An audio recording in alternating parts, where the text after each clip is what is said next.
Hey everyone, it's another edition of Storytime. This Sunday I have one of the coolest snakes in the world. I really enjoy. And he's very sensitive, so I'm moving very slow with him. But this week I have a green tree python with me.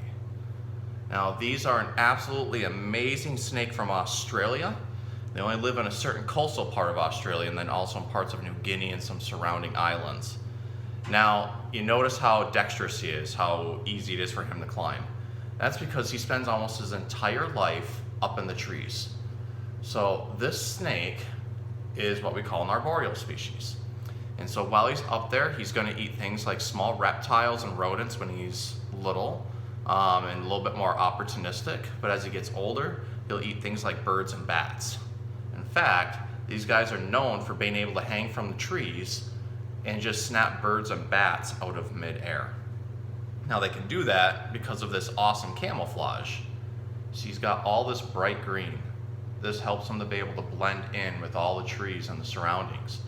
And they also do something that not a lot of snakes do, and that is they can use their tail as a lure. So what they'll do is they'll wiggle it like a worm, and that gets the attention of other animals, and they come up, and when the animal goes to bite the tail, the snake comes down and bites them. Now, just like other snakes, they're going to grab on and they're going to coil and they're going to constrict them, and then that way they can eat them. This guy has some special mechanisms that are a little bit different than other snakes, not totally different. One, he's got heat pits. We have a lot of different pythons that have heat pits, but his seem to be extra sensitive. That probably has to do with all the different types of food that he eats. But the other is how many teeth he has. He typically has somewhere around 100 teeth in his mouth. They're very small and very sharp, about maybe that long, but recurved, go backwards. So when he bites, those teeth go in, and then the animal can't get away from him. Now, every movement I make, he's checking out, again, because those heat pits are so sensitive. So that's why I make, pretty slow movements, pretty calculated. Because he likes to hang up high, I like to hold him up high so he doesn't feel threatened. The more I'm talking, the more he's looking towards my mouth because heat is coming out of here. He kind of knows that's where the source is. So I just kind of let him gently make his own way without making any fast movements because I don't want him to get scared. So these guys look a lot like emerald tree boas or Amazon tree boas that we find in South America. And this is an example of parallel evolution. They look almost exactly the same, but they're really not all that alike other than the fact that they're snakes.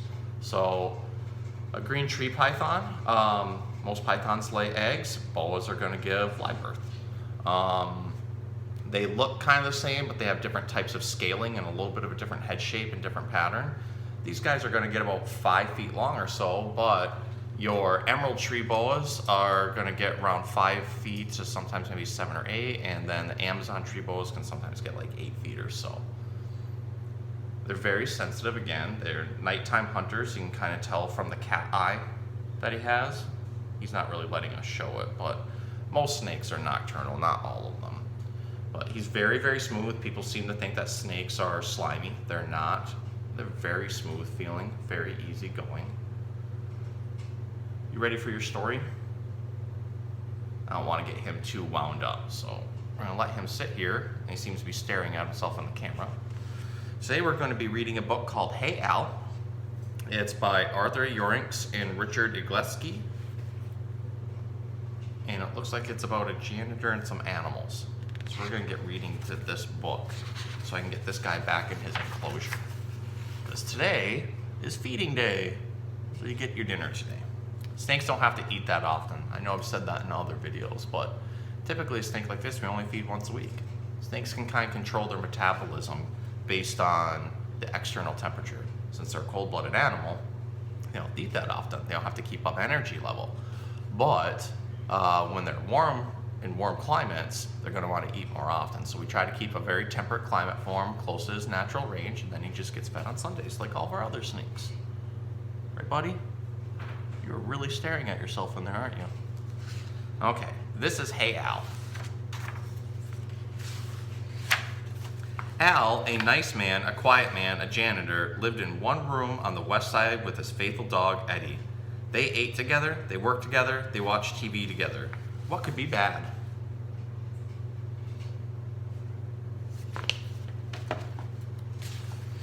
Plenty.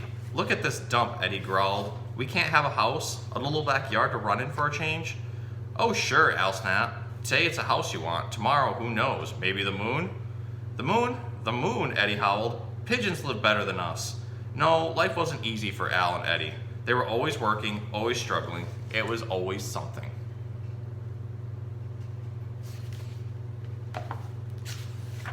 One morning, while Al was shaving, a voice called to him. Hey, Al, it said. Al turned and saw a bird, a large bird. Al, said the bird, are you working too hard? Still struggling and going nowhere? Listen, but I got a place for you. No worries, no cares, it's terrific. Huh, Al said. He was confused. Al, you need to change. Tomorrow, come and be my guest. Eddie too. You'll see, you'll love it. Then with a few flaps, the bird was gone.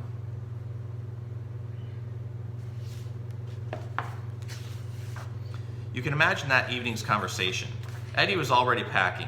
What, just quit my job, Al said. There's more to life than mops and pails, Eddie insisted. But that's it, we're going. I don't want to hear another word. At dawn, we're both in the bathroom waiting.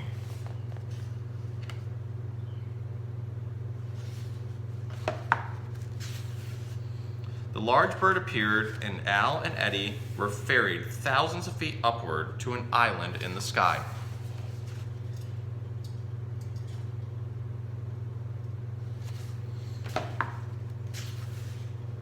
Unbelievable. Lush trees, rolling hills, gorgeous grass. Birds flitted to and fro. Waterfalls cascaded into shimmering pools. Would you look at this view, Eddie said. Wow, said Al.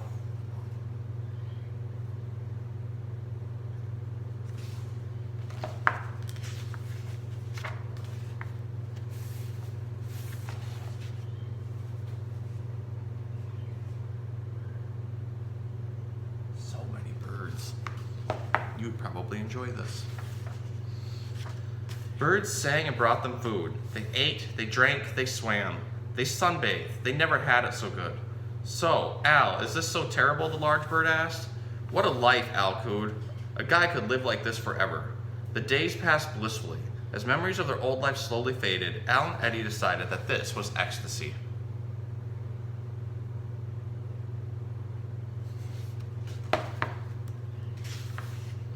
But ripe fruit soon spoils. One morning, Al woke up and shrieked, Eddie, look at us. We're turning into birds. Indeed, their eyes were a little beady, their noses a bit beak-like. We've got to get out of here, he croaked. Wings sprouted, tail feathers plumed.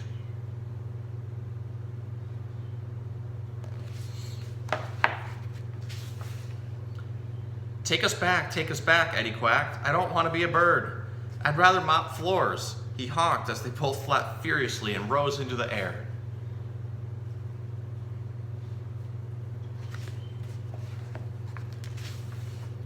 Eddie, be careful, follow me, Al squawked. But Eddie, in a frenzy, was flying in circles higher and higher. Exhausted, straining to stay aloft, he plunged into the open sea and was gone.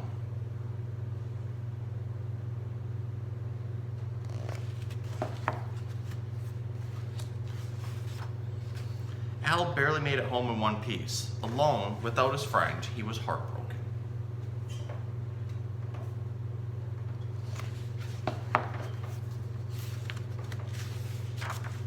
But fortunately, Eddie was a talented swimmer, and in no time he found his way back to the west side. Eddie, Al cried. Oh, Al.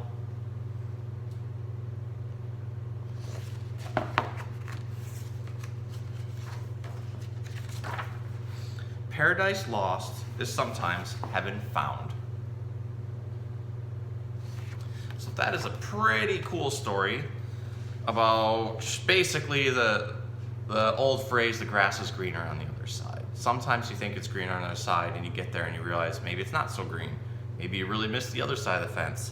Maybe I just need some time appreciating my side of the fence and making it better. And in this story, Al realized that paradise wasn't exactly what he thought it would be, that he really did miss his old life and being a janitor and really wasn't that bad. Because life is about what you make of it. Right, buddy? So, I hope you guys liked the story. I hope you enjoyed some facts about our green tree python. And now, as always, it is his close-up time. What you think, bud?